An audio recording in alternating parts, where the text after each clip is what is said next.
what, dense? Dense and also impactful controversy that journalists have been bringing this up years well after the supposed events. Like the New York Times did 5 years after the events in 2019. The New York Times did a multi-page, full-color op-ed spread saying everything is Gamergate. This is the supposed paper of record that published all of these op-eds, put a lot of work into it 5 years after the events occurred, and there is very little actual concrete evidence anybody can point to regarding the controversy. When you say concrete evidence, like evidence of what specifically? Of things that people claim to have occurred. I mean, like there's... Go ahead. Yeah, like evidence of harassment, claims of organized harassment online of specific individuals. There's just no there is just no evidence that really many sources point to. It's all just opinion editorials referencing other opinion editorials. And what attracted me to the SPJ Airplay discussion is that it was a singular event, which you can point to, which was recorded and live streamed and viewed by thousands of people at the very moment that it happened. So there is no plausible deniability about any of it. It is a singular concrete event. Yes. Yeah. What was okay. I'm gonna ask if were you aware of Gamergate, the hashtag, the revolt? It's basically a consumer revolt. Were you aware of it when it started? Like, were you there, or did you kind of like find this later, or what? What's your connection to the hashtag? I probably didn't find out about it until much later. My first introduction to the controversy could not have come from a less sympathetic source, because at the time I was a frequent reader of Badass Digest, which is the official blog which at the time, I don't know if it's changed since, but was the official blog for the Alamo Drafthouse. And I was a frequent reader of some of its writers, which was a guy who goes by the name Film Crit Hulk, who is a film critic, but writes in the style of the Incredible Hulk, and of one specific individual you might know, Devin Ferrasi. Oh yeah. Yeah. And when they talked about this controversy,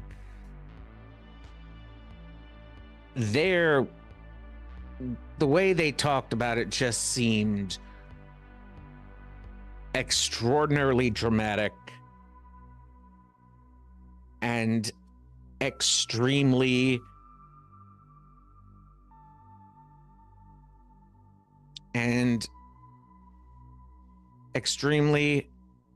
hostile. And Yeah. Devin Faraci was known to be a very fierce critic at the time of people, but the just escalation in the hostility when those writers were talking about this issue really got me curious. So I decided to do my own research on the subject, look up the hashtag myself, and found something that was, and found evidence to the contrary of what they were claiming. Yeah. Mm-hmm. So, so you found this a little later on, and then you decided to look into it yourself. And did you, like, what were your initial impressions? Because, well, I'm wondering, like, did you find that what you were told didn't match, and that's what made you want to dig deeper, or what? Well, I knew about the controversy regarding Zoe Quinn and Anita Sarkeesian. I was also a follower of Thunderfoot and The Amazing Atheist and all of those other, and many of the other new atheist speakers. I knew about the controversy surrounding Atheism Plus and Elevator Gate, how there were just these personalities who were very social justice minded coming into these communities and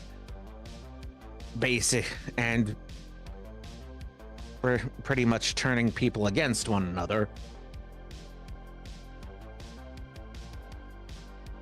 Yeah. And when I saw them trying to defend Anita Sarkeesian's actual work, which I've been through film school. I've researched critical theory, feminist theory. I've read Laura Mulvey's Visual Pleasure and Narrative Cinema, and all of those other authors that she references. I can tell you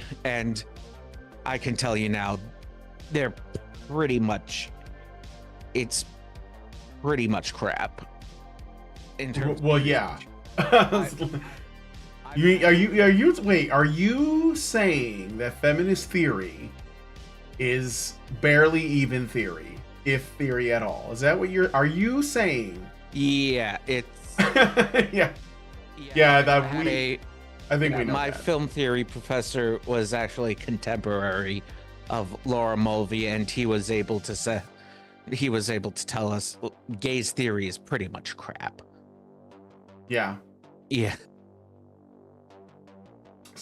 And yet it persisted. So Yeah. this film, you did the editing and you basically put the whole thing together, but you weren't alone. Who else did you work with? And what did they do? What were your roles? I was pretty much just the editor and director, and the other major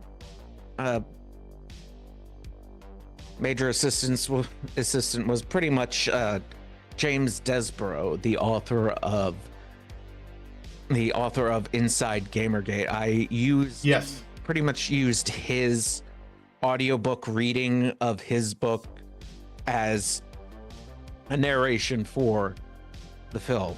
So I gave him... So I know James Desborough because we used to have him on the show often during GamerGate on our show, and he's known as Grim Jim. Yeah. And I'm actually friends with him online on Facebook and stuff. I've never met him, but we're still like on good terms. And I thought that it sounded like he narrated the film, but you're saying that you used his audio Yeah. to narrate your movie, but it's not like he put together a script for the movie. It was more like his book is sort of like the framework, like that you use to tie everything together. Is that fair? Yeah, so I pretty much gave him writer's credit for that. Yeah. What he was, since his narration was pretty much dictating the content of what gets edited. Yeah. And what did Jim what did he have to say about that? Did he see the movie yet? Yeah, I believe he has. I believe he likes it. Yeah. Yeah, I mean, he seems like he's a decent guy. Pretty sure he does. Yeah. So, I do have some people asking questions in the chat. If you guys have questions, this channel is not monetized. Welcome to the show. Just gonna quickly greet everyone that's here. Raging Rat, Null, Lat QCD, KD, Tixlick6. I don't know you, but welcome to the show, Boda. And I'm sure that Great Indoors and some others will be showing up. Welcome to the show. I'm talking with Ray. He is the director and editor of the GamerGate documentary that we went through just I think it was last week or earlier, a few days ago. And I watched part 2. It's worth the money. It's really good. And I'm not just saying that because I'm in it. even though I do appear in it, man, I'm fat in that movie. But it's just a really thorough look at all of the events that transpired in that period that we consider or call the Gamergate period. It is my opinion that Gamergate still persists. It may not be under the hashtag, but it is essentially, like I said, the forerunner of the culture war. It was like when gamers started to notice that something was wrong with our culture, that it wasn't fitting like its natural evolution, like there was something being forced in. And I just wanted to talk to Ray, pick his brain, and tell him I really appreciated the work. I mean, it looks like a lot of work too. Yeah. How long did it take to get all of these sources and like do all this editing? How much work was that? Well, thankfully, Final Cut Pro keeps a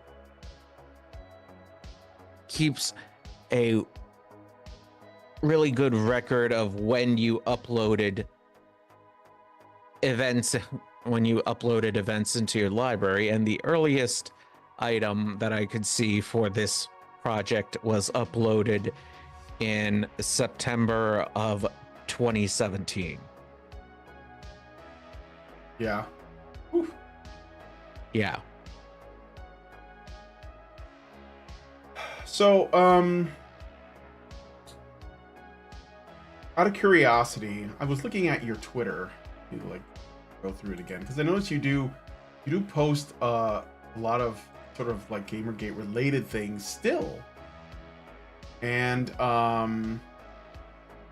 I'm curious, like, is there a reason why you still have this interest in this topic, and what might that be?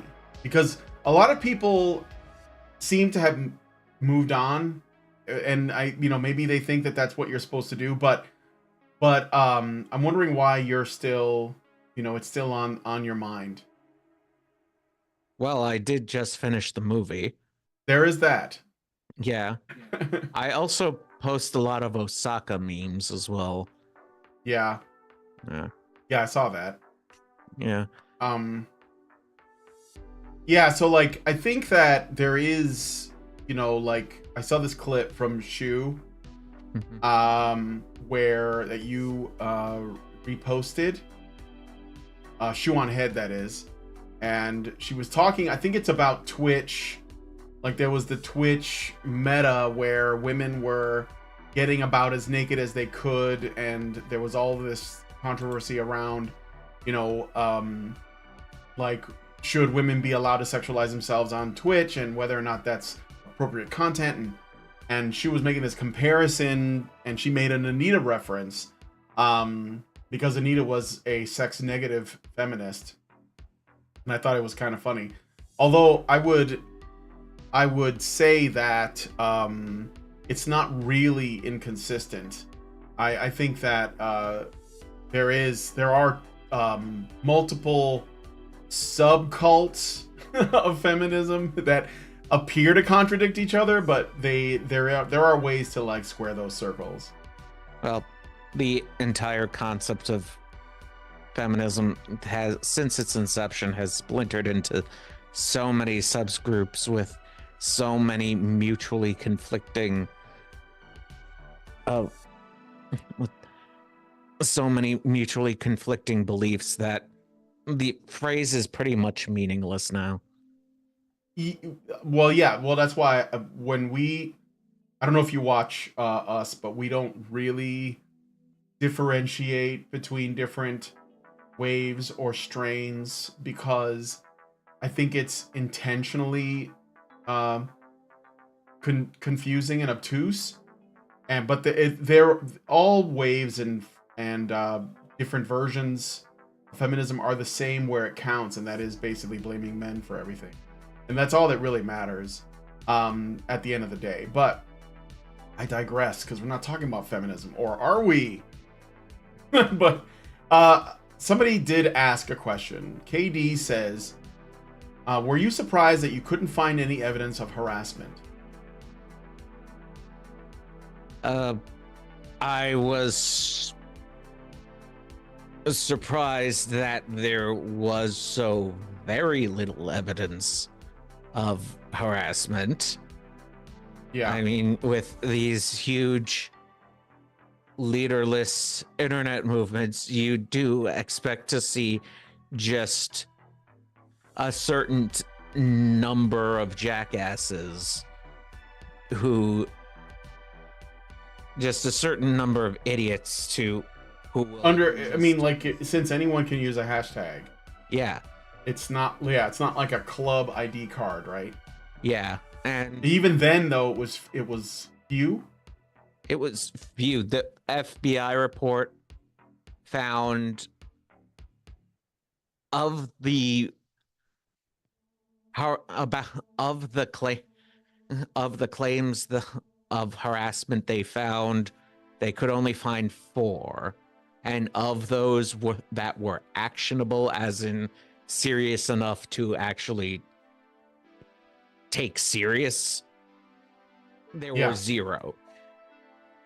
Like, and with the Women in Action Media report, a report made by a feminist organization, a self-proclaimed feminist organization, they found less than 1% of their self-selected tweets, which were among a couple of thousands upon thousands of tweets. They less than 1% of them were found to be harassment, engaging in harassment. Those are astonishing numbers. Yeah. Considering just like based on, like the just any other hashtag, since they are not, like I said, there's no policing going on, there's no controls for who can use it, under what context. The fact that it was still less than 1% is very telling, because you can probably look at any other hashtag and find, comments that are unpleasant, if not harassing. So yeah. But you were surprised by that then? Were you expecting to find harassment based on what you were told? Or hatred or bigotry? I was expecting just to find some idiots, but some obvious trolls. But aside from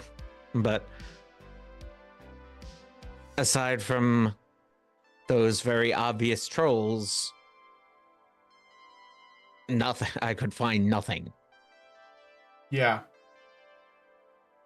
Um, did you need to reach out to anyone to get permission to use this footage, or was this kind of like fair use? With documentaries,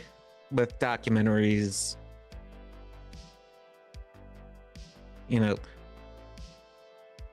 you need to become a expert in copyright law for a lot of these things, and it's just a big headache.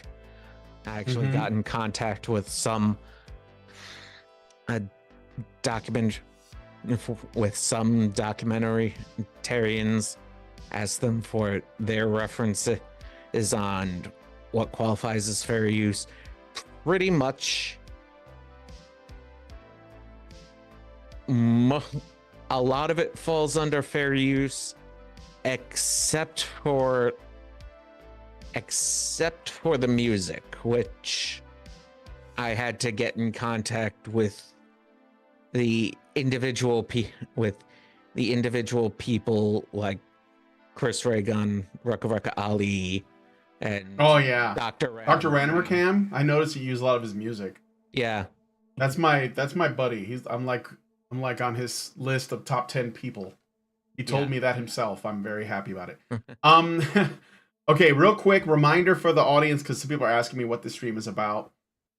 So I'm doing this is first of all, welcome to Honey Badger Arcade. This is a gaming channel, but more than that, it is about the culture of video games and the broader culture itself, and it's also about building a community. Like I believe that community in this day and age, in how isolated everyone is and atomized, is more important than ever. And in particular, I think this is necessary for men.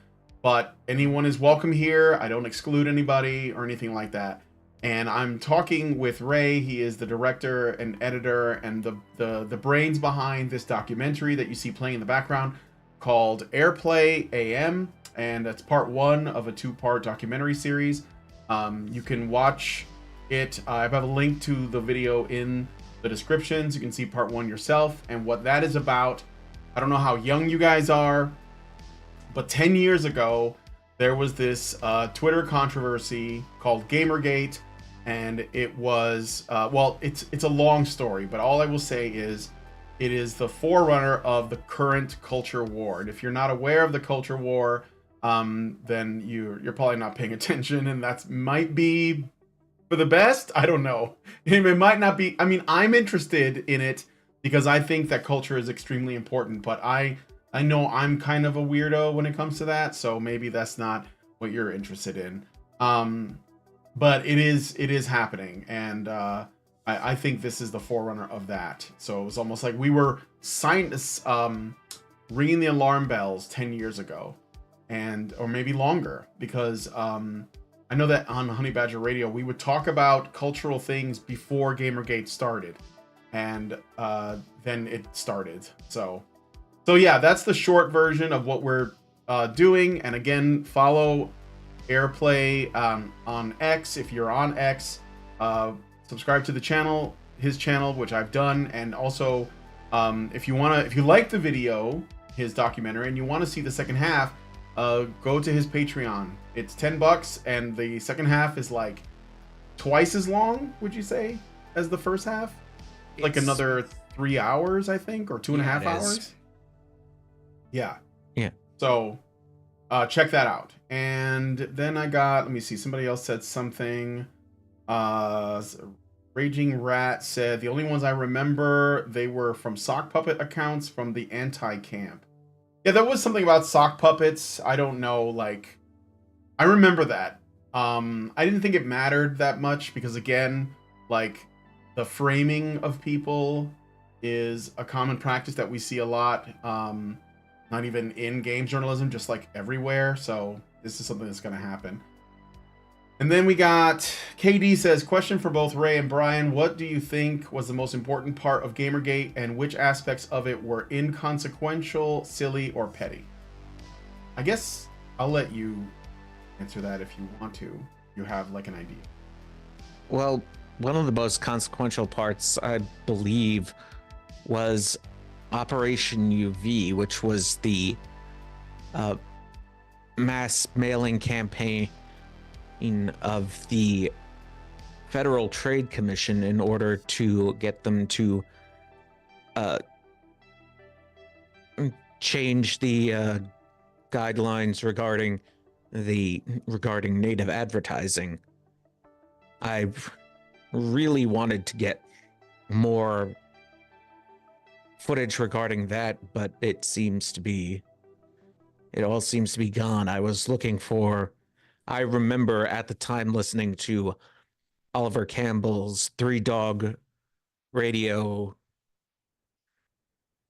live streams that he would do with Roguestar Gaming, and they were talking about how they got this tip from somebody who they confirmed to be, working with the federal government, saying that the government has been that the Fed has been paying attention to what's going on with GamerGate, and they gave them a tip that if they wanted to see a change in the law, they would have to mass contact the Federal Trade Commission and tell them to review their guidelines regarding native advertising. And they were able to get a change in the law, and that started over this controversy about video games. It was gamers that did that. But unfortunately, Oliver Campbell seems to have taken down those streams. I couldn't find them. Oh, really? Yeah. Is Oliver Campbell still around? I used to have him on our show all the time too. Yeah. You know, I haven't. I mean, unfortunately, I got kicked off of Twitter in 2016, 2017, I think it was, and I was off, and that was like how I was in touch with people, and I didn't get back on until very recently when I started this Honey Badger Arcade Twitter account. But my account is still permanently banned. So yeah, I lost touch with a lot of people. Yeah, and I've tried getting in contact with him, and he seems to have me blocked. What? Yeah. Oliver Campbell has you blocked? Yeah, and I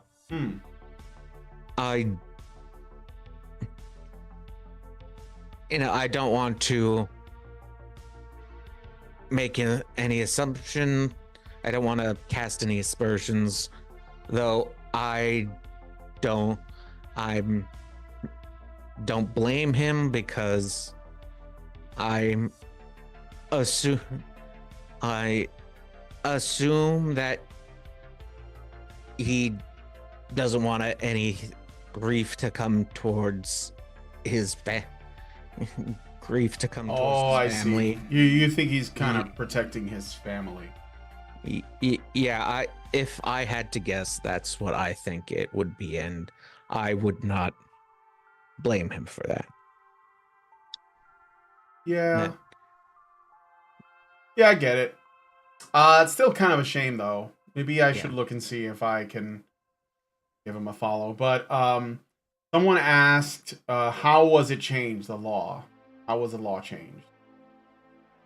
Simply by a lot of people mass contacting the FTC. I mean, I think he means in what way is it changed? Oh, you now have to specify whether or not a specific message or any kind of content that you produce is part of a sponsorship, paid sponsorship. So that's you can now see little disclaimers saying sponsored around ads on blogs now. That derives from that wasn't always there. You can go onto a site right now. Like, let me just look up Reddit right now and look at the, just scroll down, and first ad I see, and yeah, you can see that there's a little message saying that it's promoted on your Twitter feed. You can see a little message saying ad next to. Oh yes, I yes, Yeah. I know what you're saying. I've seen those too. That's true. Yeah. Well, those weren't always there. That came about after the FTC changed its rules regarding native advertising. And that is pretty big. yeah. That's pretty big. Yeah. What parts of it were silly or petty in your view? Silly or petty? Perhaps the response? The opposition? Yeah, a lot of the opposition response. Maybe there's a lot of I can probably point out a lot of things about people saying within GamerGate, doing things that I just thought were petty. Like right now, I think a lot of that there are a lot of things about the culture war that I think have just jumped the shark by now. But what you mean, like today? Yeah, today. Okay. But most of the extremely petty or dumb responses really came from the journalist side. And this is from experience that I've known journalists to act really petty around any sort of criticism. Yeah. They really do not, of the journalists that I've met, they really do not like their authority being questioned. Yeah. That is true, and it still is true today. So, okay, I think, because he asked both of us, so I'll just briefly answer. I think the most important part of GamerGate is that it made people aware of what I think it did, honestly, is, so there was as someone who was like waist deep in GamerGate, to the point where we went to a convention in Calgary, Alberta, that Allison was selling her comic book, and she wanted to show support for GamerGate. We had this big banner, and we got kicked out because there were women there that felt threatened by our presence, and they had us thrown out of the convention. They did it like, when it was packed, and it was very, well, for Allison, it was very, very embarrassing, her and her husband, because she is a very introverted person. She's got a lot of social anxiety, and it was just really, really hard on her. And this, of course, this was a hashtag called ExpoGate, which went for a while during GamerGate because it was a product of it.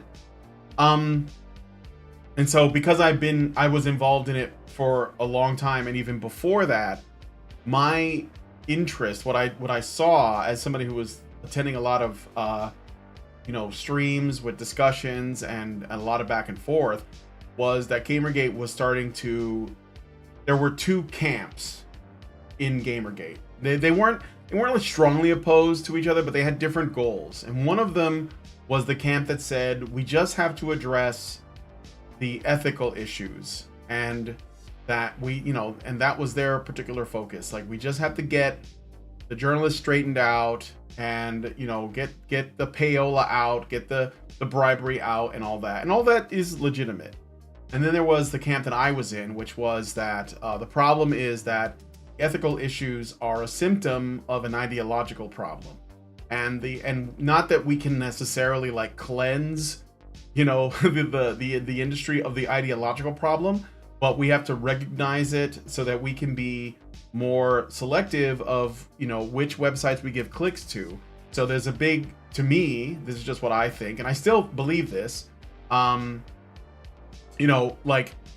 if Kotaku or NeoGAF or the Mary Sue or Gawker do a review on a game, they're going to have an ideological bias, because the people there are all trained under the same theories, and they attend the same universities, and they're all part of this kind of elite journalistic class that has a feeling of self-importance and a sort of like self-righteous view on how they view the people they have to write for. And a lot of them don't even like games. Like, they didn't care for games. It was something that they felt they had to do because they were climbing the ladder into real journalism, and this is just what they did in the meantime.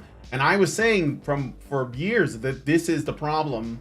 It's not just the ethics. Like, the ethical issues and the corruption are a byproduct of these ideological things, which also, I think, is why there were so many social and cultural problems within the journalistic class. So you had like people, doing each other sexual favors, and it wasn't just Zoe Quinn. It was like there was just all of this kind of incestuous stuff happening.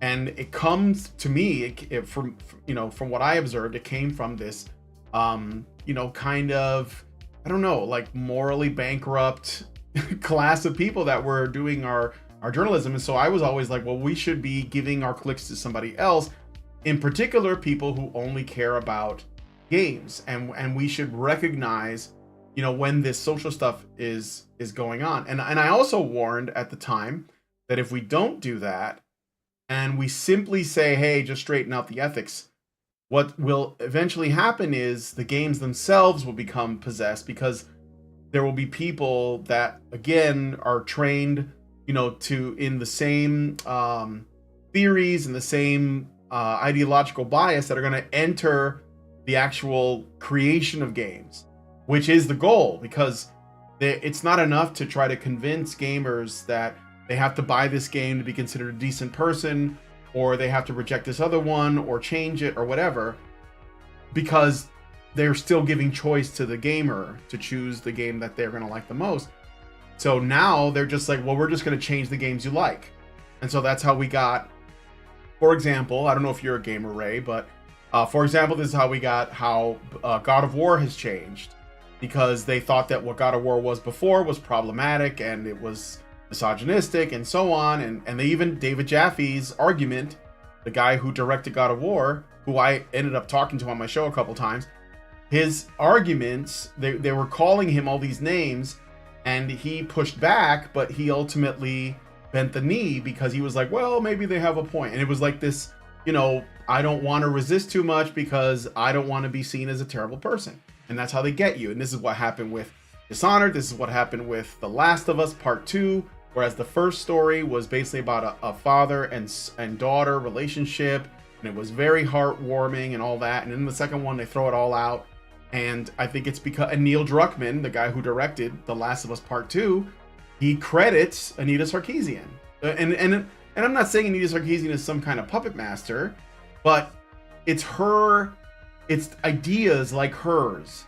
That's what I'm saying. Like, you can get rid of her, you can kick her out, but it doesn't matter, because the problem is the ideas about reality. It's the desire to control and take control, and of our hobbies from a top-down perspective, and it's about denying people access to what they want.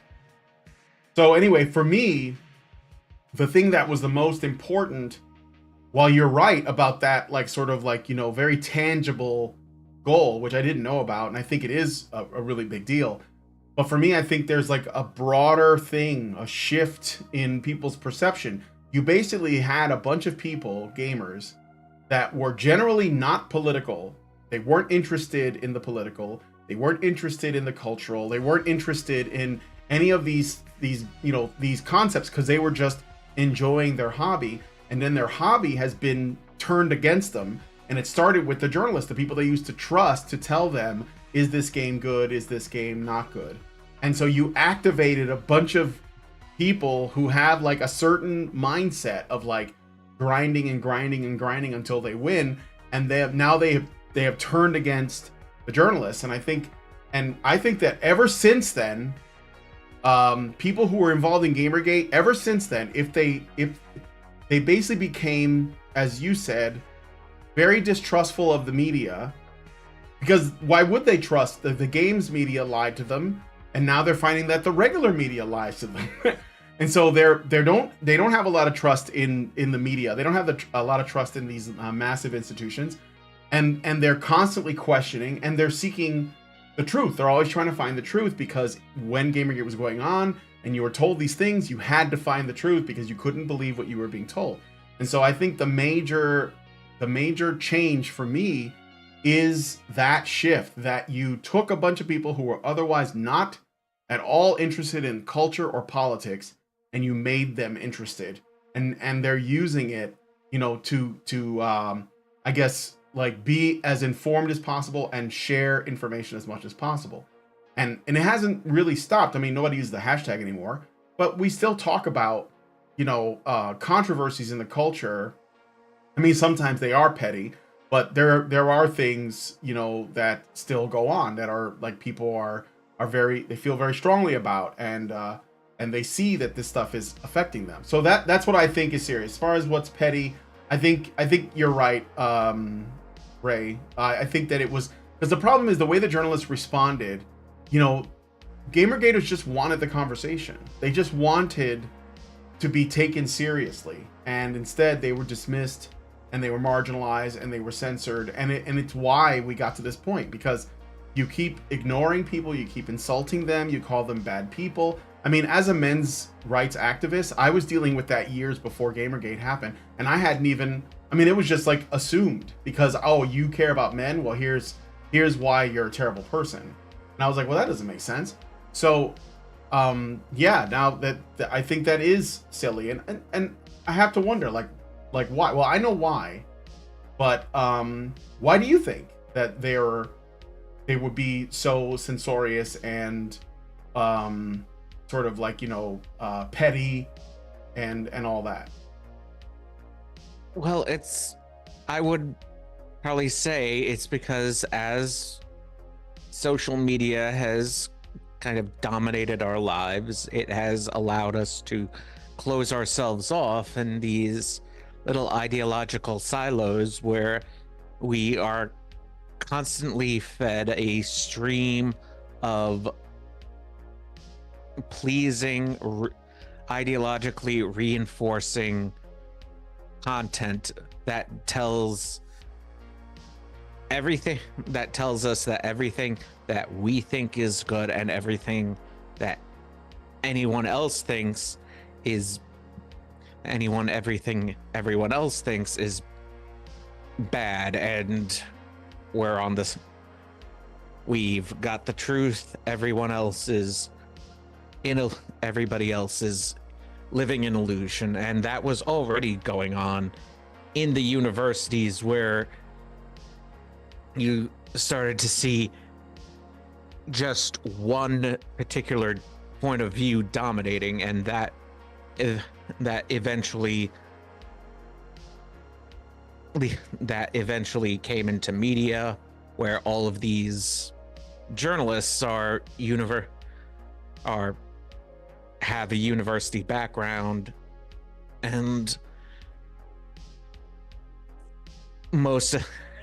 with the mass die-off and newspapers and other publications. You get only a few media outlets centered in metropolitan areas on the East and West Coast, so it's very ideologically homogenous. Yeah. So that gets into and how this thought process, how this ideology was able to metastasize. And as I've said before, the journalists that I've met really do not like having their narrative, their interpretation of events, their narrative questioned. Yeah. And this really goes back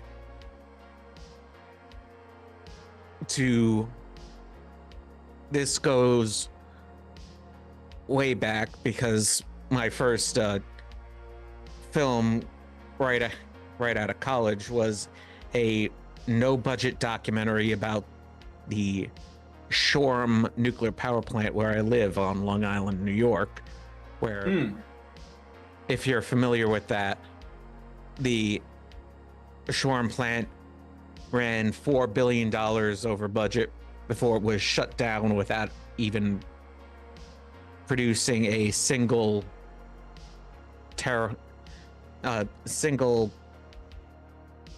kilowatt hour of electricity. And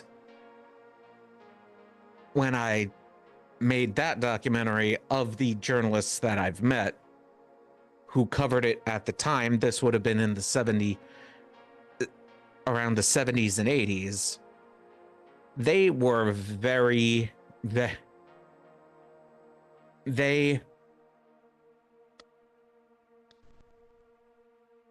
were incredibly insular,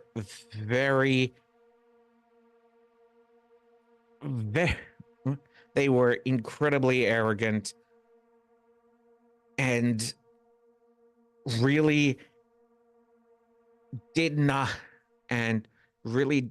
like their view of the world questioned in any way. And they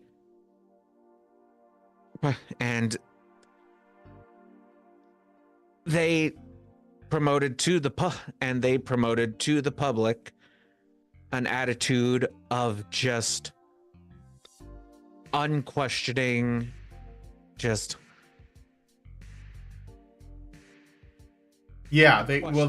were above question. Sure. Yeah. Hostility towards anybody who tried to counteract this very hard line, anti-corporate, anti-nuclear, really anti-science message. And that has had a impact on not just the economy and environmental policy of Long Island, but quite possibly the entire country and the world, because some experts I've consulted said it wasn't really Chernobyl or 3 Mile Island that killed the nuclear industry in the United States. It was Shoreham, because nobody would be willing to invest billions of dollars in something that is just going to get shut down by the public without much question. And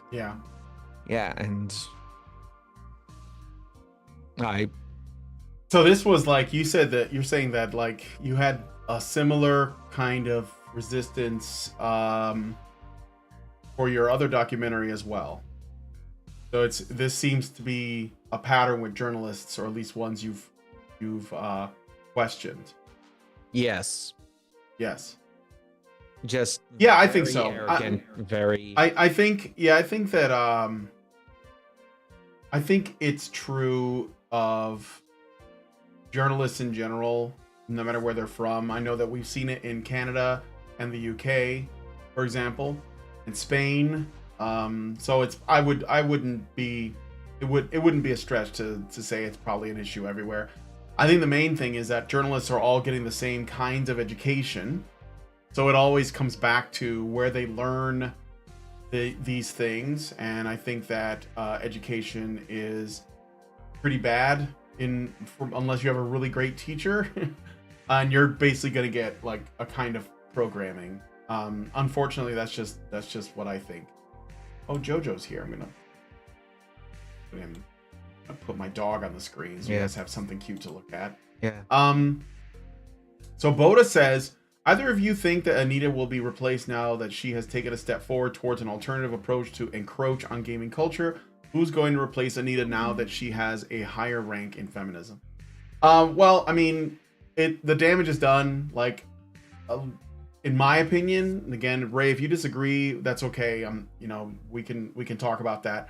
It was always about entryism, and that's when people who have no real like love for something, they work their way into it by pretending to care about it, and then they change it from the inside and they turn it into essentially a communist hellhole or something the equivalent of that. And I think that in many ways, gaming is resistant, but there is still a tremendous amount of messaging. So Anita's job is done. But the thing is, and I said this already, she's not the problem. It's her ideas. Because like Neil Druckmann, the people that work at Rockstar and BioWare and Bethesda and all these Western companies, they all have like, they're all kind of on the same page with like their beliefs, and even the people that you would have thought, like David Jaffe, who I've talked about, who was at first, he had the passion of like a 12-year-old boy when he made his games. And I'm not saying this as an insult. Like I've talked to him about it. I've seen it in interviews. He had this childlike wonder when it came to games and game ideas. This is how he came up, or why he gave us games like Twisted Metal, because that's something a boy would come up with, right? Like a young man would be like, I want cars with guns and they're crashing into each other. And he gave us God of War because he had that same kind of, that power fantasy. And the journals didn't like it. And that's why they changed it. And they kind of castrated him. And you could say, oh, the graphics are good and all that. But even Jaffe, when there was like in the last God of War, there was like a piece of DLC, I guess. It was called Valhalla, but I could be wrong. I don't know because I didn't play it. But I saw the clip, and in it, Kratos faces his old self from the games that Jaffe made. And it was a slap in the face. And so they were basically telling David Jaffe, we are killing your brand. And now it is our brand. And Jaffe had to submit. He just said, well, I don't like it, but I guess that's the way it is. And this is the kind of like attitude, I think, that allows this stuff to persist, because nobody says, this isn't right. And ultimately, and this is another thing that you can disagree with me on if you want to, Ray, and I'm sorry for talking so much, but this is actually just an attack on what boys like. That's ultimately what it is. This is why if this was like, I don't know, like some kind of game that girls are more into, I don't want to, pigeonhole anyone. Like my wife, she likes to play Minecraft, and Notch was on the side of the gamers when GamerGate was going on. He was the creator of Minecraft. There was nobody like was trying to change Minecraft to make it more inclusive. They weren't trying to demasculate or demasculinize it or anything, because it was something that a lot of girls like to play. My wife liked to play it, or Stardew Valley, or Don't Starve, or something like that. And those are the games she likes. Oregon Trail. Everything else is, if it's something that men like, there is going to be, and it doesn't matter what it is. It doesn't have to be video games. Anything that men like, people like this will meddle in, because they don't like men having something. They think that it's dangerous. So those are my thoughts on that. Do you disagree with me? It's okay if you do. Well, when you said that Anita Sarkeesian has ascended, I'm not sure what were saying that she was ascending too. Oh, I'm not saying that. That was Boda. He was one of the people in the chat. Oh, yeah. I think that she is no longer needed to make videos on her feminist frequency. She's basically like she's a consultant now, basically. Yeah, that could mean just about anything. That could mean just about anything. A consultant is just a way of saying that you're unemployable. Perhaps. But it could also just be a job that you can't lose. Yeah. There's a concept called the it's kind of parallel to moral panic. Kind of parallel to moral panic. It is the deviancy amplification spiral. Is that when you see this narrative of moral panic being promoted in the media,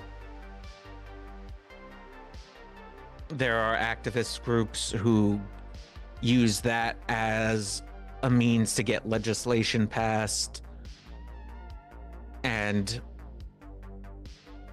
politicians who want more power use that activism to give themselves more power, and it just goes in a perpetual cycle.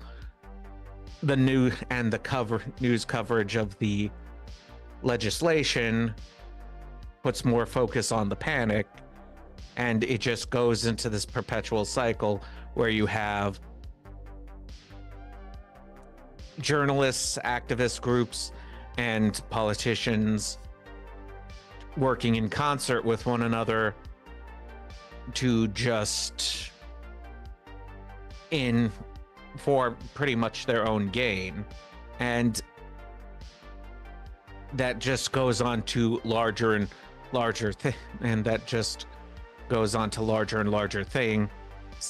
I think that after, as soon as like Trump came on the scene, there was like you couldn't find a bigger deviant or like a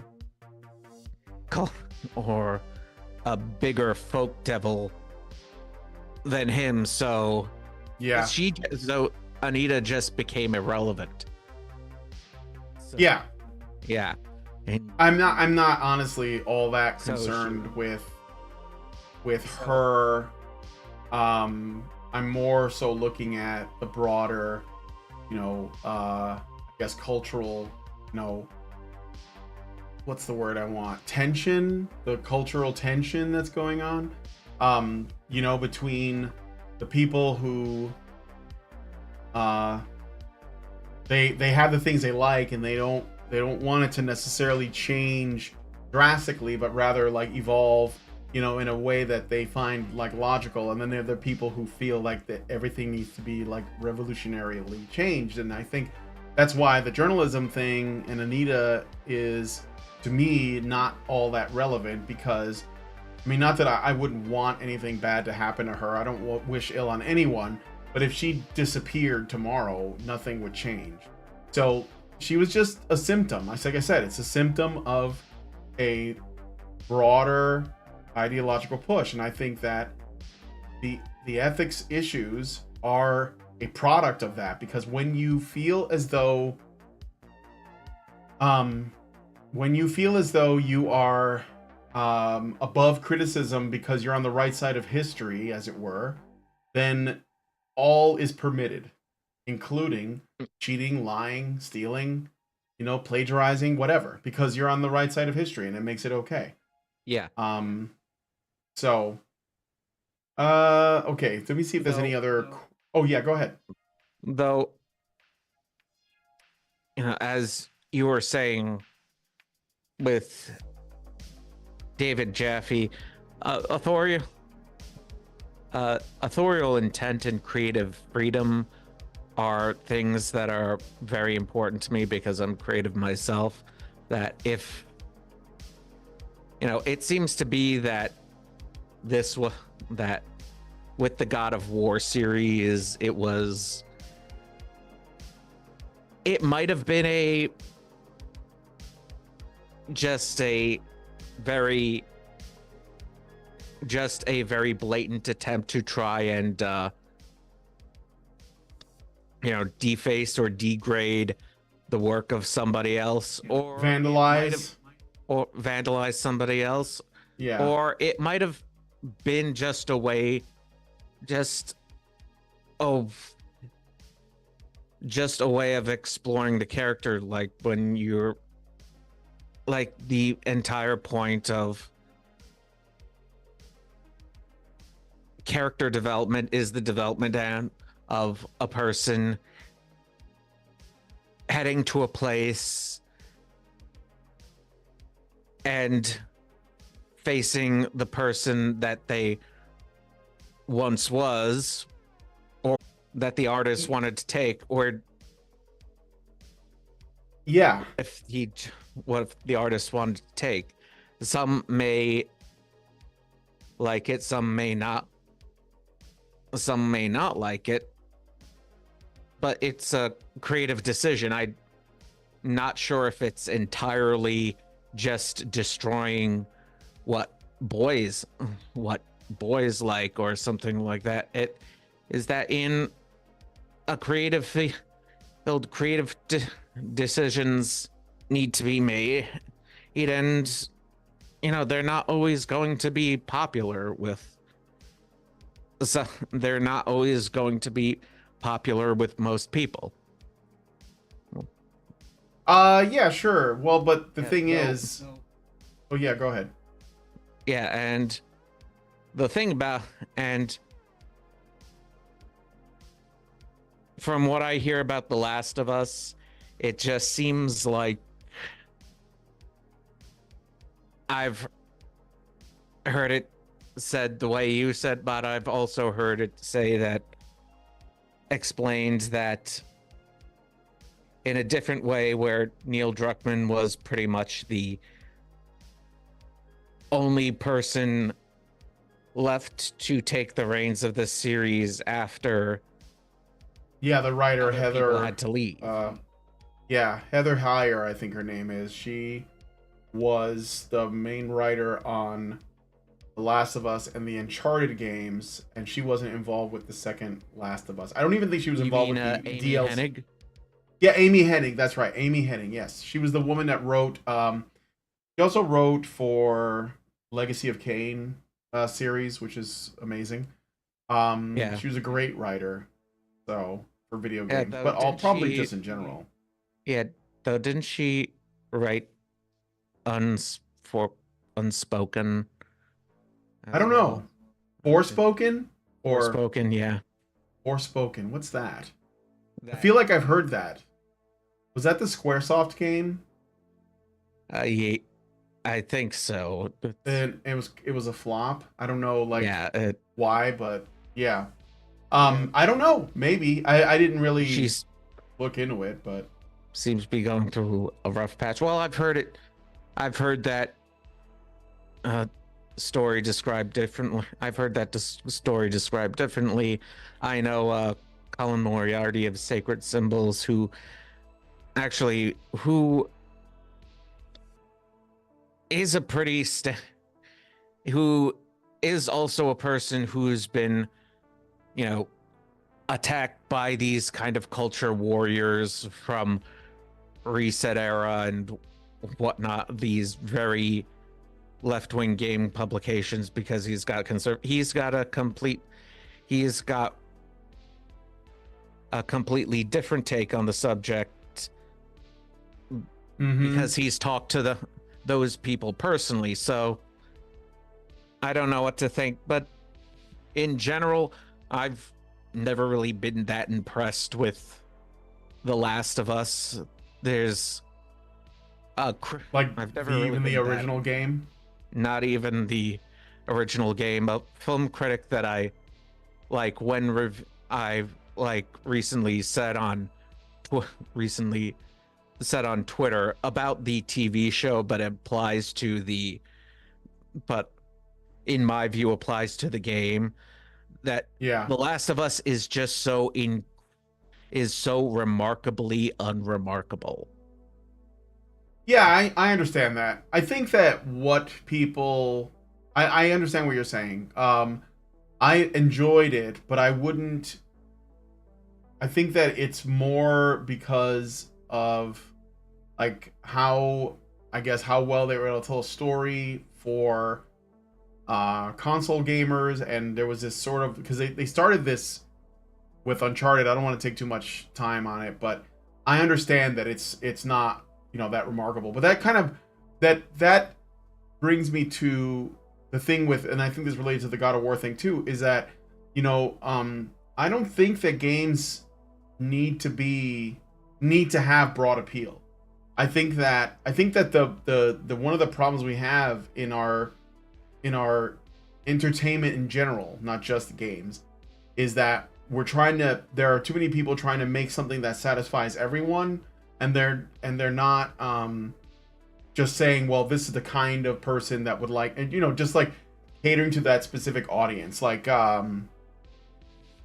you know, I think when Jaffe was interviewed about his God of War games, he would say that this is like a game you play if you've had a long day at work and you want to blow off some steam, and you want to, you know, just to kill like monsters, right? I used to do this when I was younger and I played more games. I used to you know, I go to work, I have a long day, I'd be tired, I'd come home and I'd play Dynasty Warriors. And because the Dynasty Warriors series, it's not a good game, like I wouldn't call it like a plus game, but it is a fun and, you know, simple way to blow off steam, killing thousands and thousands of Chinese soldiers and feeling like a badass. And and I wouldn't say this is for everyone and everyone should enjoy it. I would say, oh yeah, that I'm glad that that exists. But then there are some people that want to play, you know, something else that just like completely the opposite. Maybe Journey, which was a game that I also have, which was kind of meditative, and there was no, you know, you couldn't die, and you would just sort of like float. There were puzzles, but you would just kind of float along, and, you know, and that was, you know, that was a different kind of itch that it scratched. But I think that like today, it's like I do worry about, because I'm also a creative person, and I think like, well, if someone made something and everyone, like, there was like, it had an audience, it doesn't have to be everybody, but it has an audience, people love it, and after a while someone else takes over and they completely change it because they feel like it should go in a different direction, and I think that there is a very good chance you're going to alienate that audience, and they're going to say, well, why did you do that? We liked it as it was. And I think that people do, you know, they get attached to these things because okay, I'll give you an example of something without making it ideological. But I do think that that is a large part of why this happens, but I'll change it another way. I'll make it a different case. So a very popular franchise is Resident Evil. And I assume you know about Resident Evil, right? Yeah. Okay. I don't know if you're a fan or not. Are you? Let's see. I've played 2, 3, 4, the remake of 1, a little bit of 7. Mm-hmm. Outside And Village? of that, nothing else. No. No. I Okay. haven't played that. Yeah, I haven't either.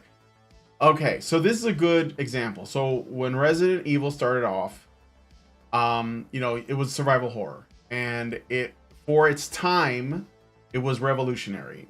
You know, huge game. And then I guess then you know, Capcom wanted to change it up a little, so they gave us Resident Evil 4, which changed the camera, and it changed the, you know, the sort of like gameplay loop, you know, as it were, and the feel, but it still was a horror game. But when Resident Evil 5 and 6 came out, it would seem that they completely lost the plot. And people were very dissatisfied. And I think there was even a game after 6 that was really bad. I can't remember the name of it, but it was basically like a squad-based shooter, right? And people were they're basically saying, look, the game is nothing like it was. It's missing all of that. And that's why when 7 came out, it was a return to form, even though it was also different because they were doing a first-person perspective and it was implementing VR, but it was back to at least feeling more like, you know, what Resident Evil was in terms of the spirit of the game, you know, which is a survival horror game with puzzles and some jump scares and stuff like that.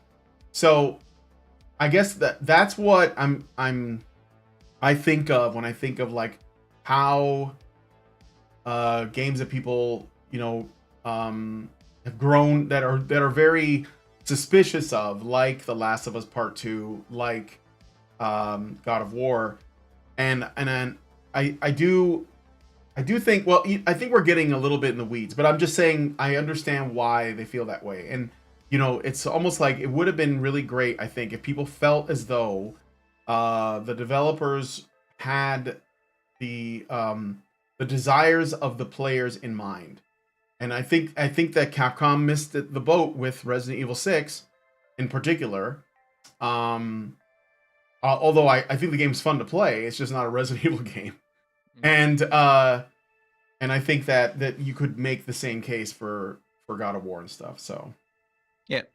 Well, I think that the major point here is that people in high places trying to impose their view of what art should be, as opposed to allowing creatives to be creative and have their own vision and if you have a very moralistic ideology, such as, you know, certain strands of critical theory and whatnot, you know, people will seek to try to impose that on other people, try to make a really moralistic argument saying that this is good for society and whatnot. Yeah. And, you know, I've never had I can't say that I've ever really had a mainstream taste. So in whether it be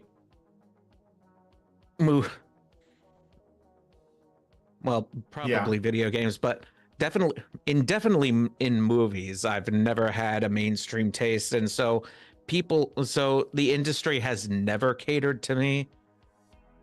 Sure. Yeah. But that means that, but you were able to find things that piqued your interest. It was just it wasn't the mainstream. It was sort of maybe independent film, maybe foreign film. Yeah. Yeah. And, you know, I think that with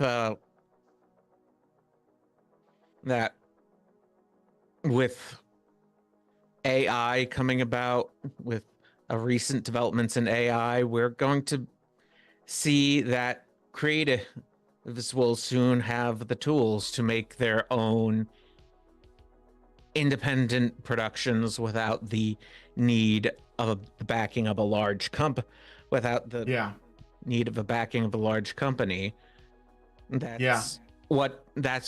We can see what is part of what is with all the with the recent WGA protests and strike in Hollywood and all of these layoffs in the writer strikes, the layoffs in journalism.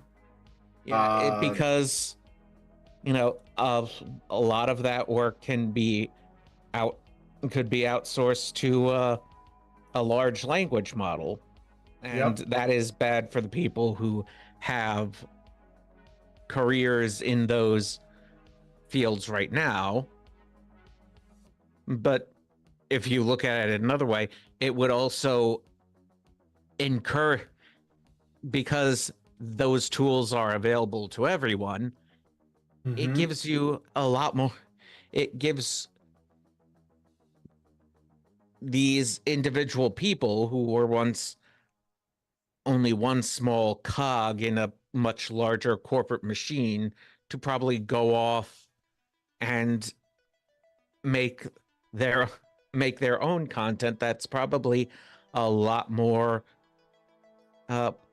it's probably a lot more agreeable to them. Mm-hmm. And that way you can have the feminists making their own individual feminist films, and you can have the and you can have the male-centered whatever ones making their own feminist, making their own meta. Well, I don't think. I know what you mean. I know what you mean. That all of these individual people can now have that all of they can make their own. They can make their own and stuff. They can cater to an audience that would probably be able to financially support them. Mm-hmm. And speaking of financially supporting, you can now watch the complete Airplay documentary on my Patreon at patreon.com/metalheadfilms. Yeah, plug it because yes. I gotta wrap it up soonish, and I don't know if we got to cover everything that I wanted to talk about, but yeah, there is a link in the description. Go to the original video, go to the Patreon, give the whole thing a watch because it's worth checking out. Did you like the how did you like part 2? I thought it was great. Yeah, I mean, I like the covering of. I won't spoil too much, but there's the covering of more of Milo Yiannopoulos, who was in part 2 a lot. Kathy Young, Christina Hoff Sommers stuff on the Airplay doc or the debates. The bomb threads, a little bit of Arthur Chu, some of the Honey Badgers when we were doing this series called Badger Pod GamerGate, and they were live streams with guys like Grim Jim and Oliver Campbell and Anna Cherry. You didn't cover the expo, but that's okay. I don't know if Allison wants to relive that. You can see there's the sign and stuff. Yeah. Also, you had footage from ICMI 2019. What was that? There were some articles that about it. Yeah, I remember that. There were articles. Because it was really not related to. It was kind of tangential to Gamergate. Yeah, it was. I mean, we were kicked out because we had the sign, but it wasn't like that came up. I think the Airplay and Grimm's writings were like a big part of it. Mm-hmm. Yeah. So and there's also VidCon where I'm in it for like a split second, but I was sitting right next to Dave Cullen. Who, when I went to VidCon with my wife, I don't think we were married yet, though. No, I think we were. Anyway, the VidCon stuff was good. There was Sargon on Joe Rogan, a lot of music. I thought it was great. I thought it was really good. I thought it was worth the money too. Thank you. And I thought you did a really good job, in my opinion. Okay, let me look at the comments really quick. Katie says, is Ray nervous or is he just very hesitant with what he says? No, I don't think that's the case. You're a little anxious, I guess? Sometimes it just takes me a while to choose my words. That's okay. No problem. Raging Rat says games need to be more niche. I will say something about that in a moment. KD says it's like Mario developing a self-hatred because he Peach saving antics were actually possessive or entitled and not truly as selfless as they might have appeared. It just seems especially manipulative that these long-term franchises are being warped to deliver certain messaging. To comment on that, there is a game that already does that. It's called Braid.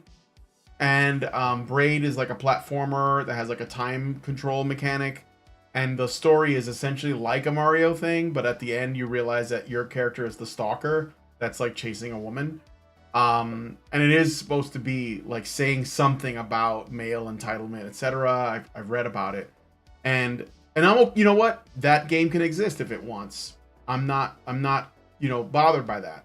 But the thing is that Braid is not as much a household name as Super Mario Brothers is. So it's interesting you brought that up, KD, because I think one of the things that does happen here, and this is to comment on what you were saying about how, as AI tools become more and more sophisticated, people will be able to create their own content. This is true. However, I think that the ideologues want to essentially control the content.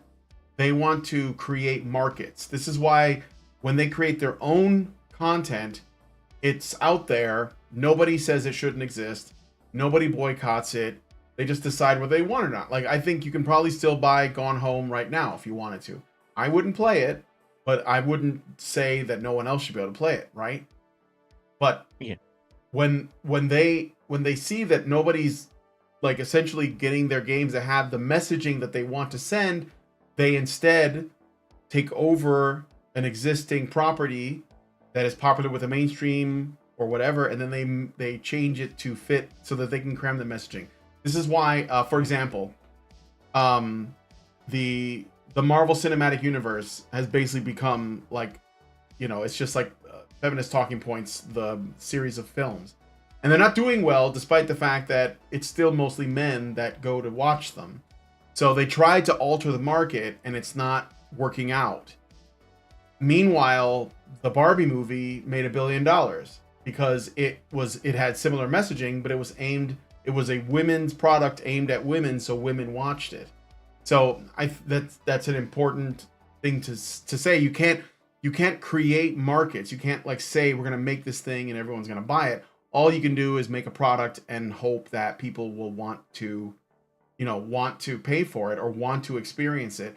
So you have to respond to markets. So if you want women, for example, to buy tickets to your movie, making it about superheroes is not going to draw them in because women generally are not interested in superhero movies. They want to watch, well, whatever it is women watch, rom-coms or whatever. You can look at, there's data that exists. You can just go look at that. Dramas are very popular with women, for example. Horror films are popular with women. So that pretty much popular with everybody there. They are if they're good, but I don't know, for some reason like horror films are especially popular with women, and I understand it. There's something that maybe they get a rush out of like feeling, like watching someone else in danger, and often the protagonists of horror films are women themselves because they appear to be more vulnerable to us, so we're gonna relate to the characters more.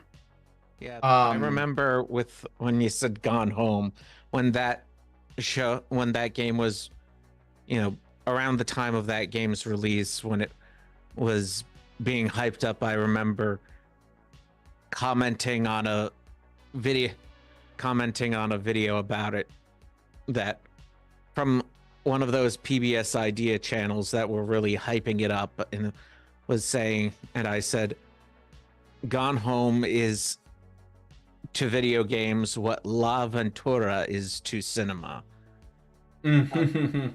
Yeah. A daring experiment in anti-narrative loved by scholars of the medium and nobody else. You know what? I will. And the host of that channel said, that is probably the smartest diss of God that I've ever read. Yeah, I think that there is one other thing I will say. Maybe somebody asked if we're going to do a part 2 to this interview. We can if you like. Would you like to talk more? Yeah, maybe. Okay. I don't think we'll show part 2 in it. No. We won't show part 2. We can just talk more about this. And I'm willing to have you back on if you guys want. But I do have to wrap this up because I have to pick my wife up from work. Unfortunately, okay. I am on a schedule myself. But what I would say is this: as a creative, I would I don't know if you've done this, but have you looked into art history and the history of like various artistic movements?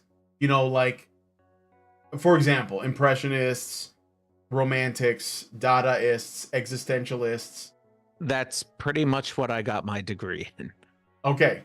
So there is something about that we can probably get into if you want, because I love talking about art, and Yeah. I have done some research into those movements as well. And I think it's interesting because what we're still experiencing something that is a product of that, I'll say. So we can get into that later. Raging Rat says yes, please. All right, what were you gonna say? Oh, me? Yeah. I talked over you. Oh, I don't think I had anything to say about the art movements, but what I wanted to say, but if anybody needed a reference to the joke I said earlier about God and Home, La Ventura is an Italian film from the 1960s, and it's a classic, and anybody interested in cinema should watch it, but very, very little happens in this movie. It's called La Aventura, which means the adventure, I assume ironically, because so very little happens. I believe it. And it's mainly about how shallow and superficial upper middle class Italians were. Aha.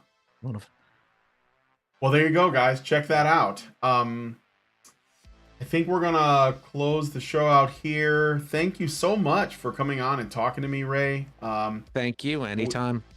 Yeah, we'll set something else up. And again, I remind you guys, check out his documentary. I thought it was great. It was a throwback. Like seeing Alpha Omega Sin, I was like, wow.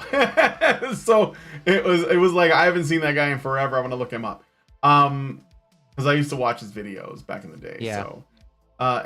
So contribute to the Patreon and look at part 2, because I can't show it. Oh, out of curiosity, do you think you might release it like at some point in the future, like in a year or something? Or maybe the 20-year anniversary?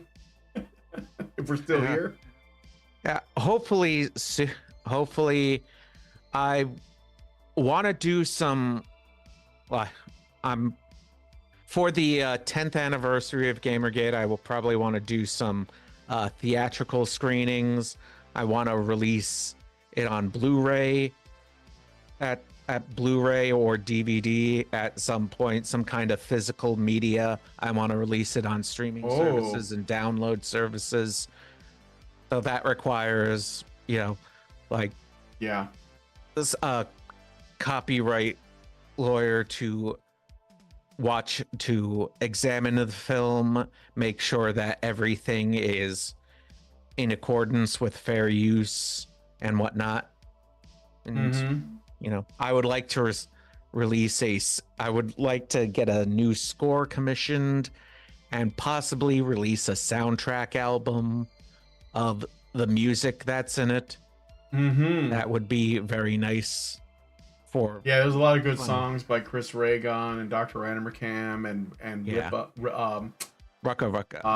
Rucka. Yeah, I feel so bad. Like I met Rucka Ali at VidCon, and he came up and he was so like forward and friendly and introduced himself, and I was like, I don't know who you are. I felt so bad because later I figured it out. I was like, that was Rucka Ali. Holy crap. But anyway, so just thank you again, Ray, for coming on the show. I'm gonna close it out here, guys. Let me just take one more look at your comments. Raging Rat says, when you say DVD/Blu-ray, do you mean can be bought at, say, Walmart or online only? I guess it depends on...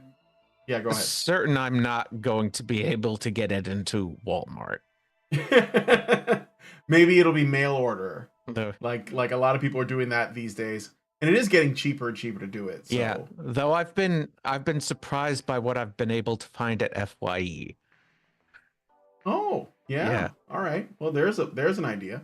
Yeah. So anyway, we're gonna wrap it up there. Thanks guys so much for coming on the show. Please subscribe to my channel. I will be doing more interviews, but mostly I just do gaming here. I'm trying to build a little community of people, and I'd appreciate if you guys were a part of that community.